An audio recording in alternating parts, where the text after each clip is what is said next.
Earlier actually it was last Friday, on my TV show, I had a fellow on by the name of Dr. Daryl Wing Su. He wrote a book. He's most famous for an earlier book he wrote about microaggressions. He introduced that phrase into the lexicon of these small actions that people take that cause other people to feel injured. And his new book is called Race Talk and the Conspiracy of Silence, Understanding and Facilitating Difficult Dialogues on Race. And it was fascinating because he said, one of the most difficult things that people of different races can do is engage in an honest and candid conversation about race. And I wanted to pursue that line a little farther with a guy that I think is one of the smartest minds and most trenchant observers of this entire issue, Joe Madison, host of the Joe Madison Show, airing weekdays 6 to 10 a.m. on Sirius Channel 126. His website, joemadison.net. Hey, Joe, welcome back. Well, thank you, Tom. Appreciate it. We have talked with each other over the years on the air and off about issues that have to do with race. This particular, the shooting in Ferguson, those kind of things. But I'm not sure that we've ever had a conversation just about our understanding of race. And I'm curious your thoughts on how people can initiate those kind of conversations and where we go with this. And I also want to, this is Black History Month, but I really want to start doing this throughout the year, is informing our probably majority white audience about things from African American history that they may not know. So, well, that's where you start. James Baldwin. I'm reading a fascinating book by James.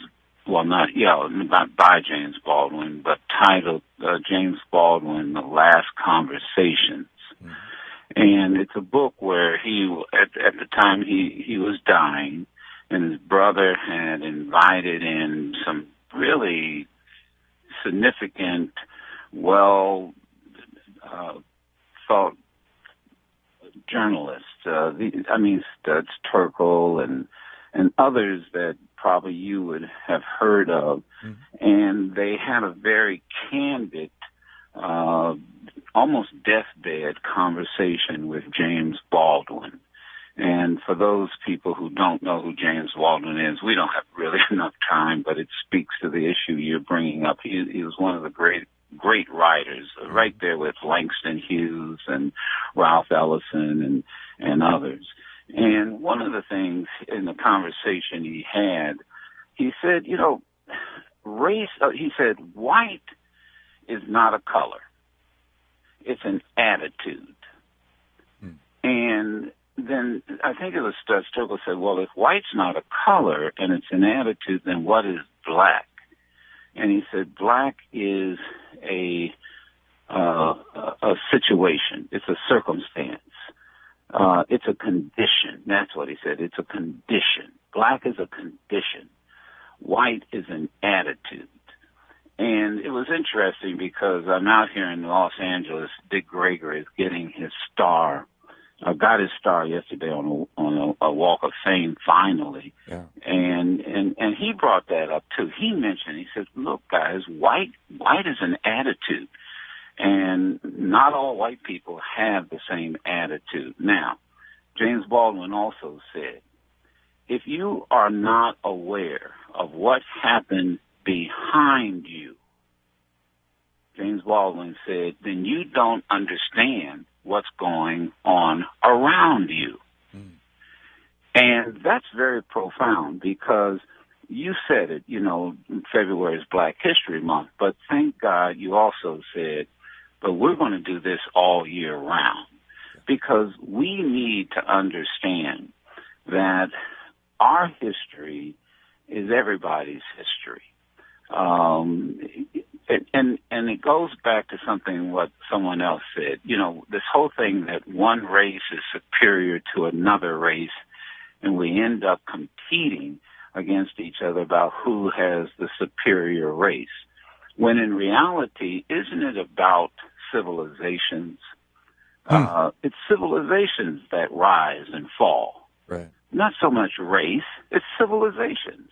Roman civilization rises, Roman civilization falls. Greek civilization rises, an African civilization rises, an Asian civilization rises, a European civilization rises, and they fall. They rise and fall. And usually you find in these civilizations a mixture of all races. That's why we don't have an honest conversation, and you set it up in your introduction, because we're not honest about our history. Mm.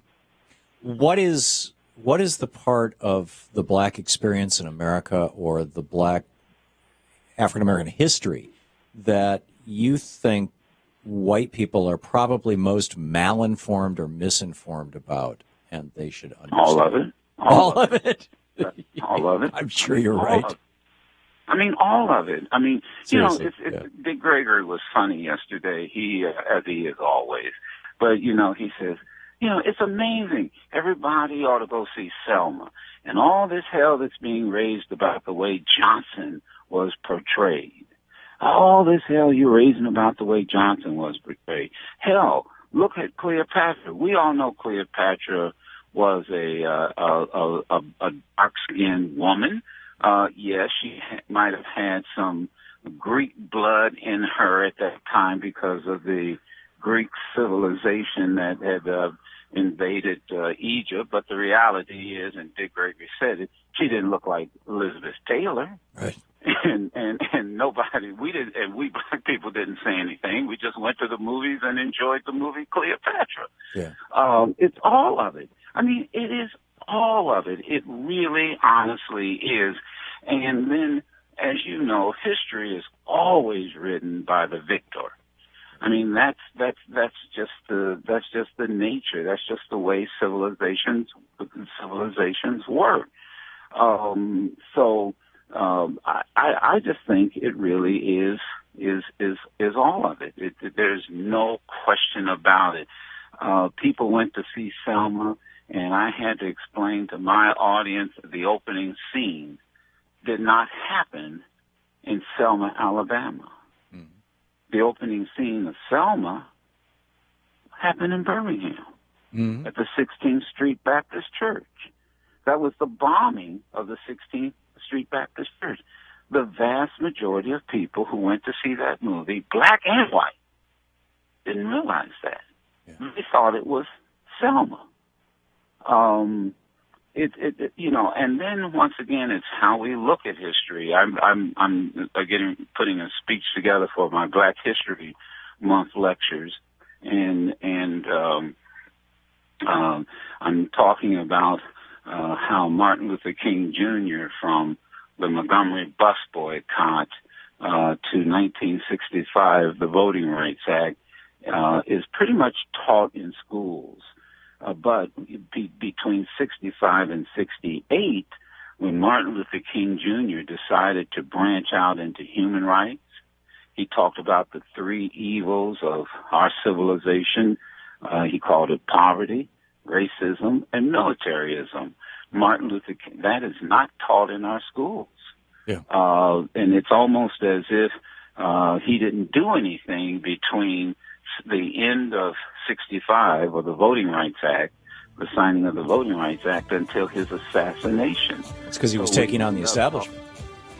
He was taking on the establishment. That's absolutely right. Yeah. So it's all of it. Yeah. It's all of it. And you have to really dig deep.